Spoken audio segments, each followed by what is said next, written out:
মাত্র ১.৫ বছরেই অকেজো হয়ে পড়েছে রাঙামাটির কাপ্তায়ে বন্য হাতির উৎপাত বন্ধে স্থাপিত সোলার ফেন্সিংয়ের বেশিরভাগ অংশ। বন বিভাগের পরিচর্যা ও নজরদারির অভাবে চুরি হয়ে গেছে যন্ত্রপাতি। ফলে আবারও বেড়েছে হাতির উৎপাত।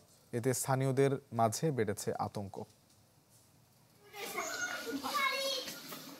রাঙামাটির কাপ্তাই উপজেলায় স্থাপিত সোলার ফেন্সিং, যা বসানো হয়েছিল বন্য হাতির উৎপাত রোধে।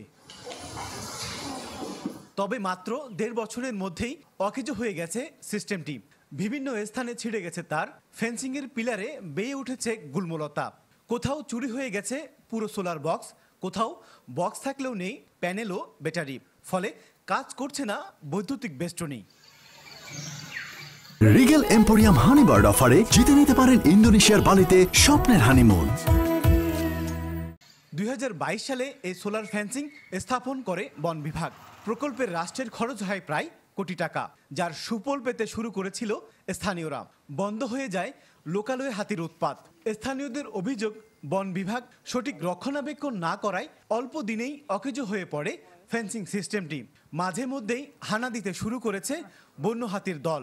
ফলে শঙ্কায় স্থানীয়রা।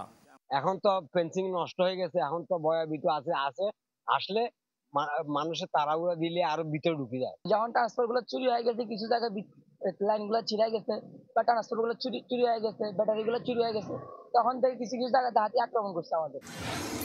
তবে ফেন্সিং সিস্টেম অকেজো হয়ে যাওয়ার জন্য প্রাকৃতিক দুর্যোগকে দায়ী করছে বন বিভাগ।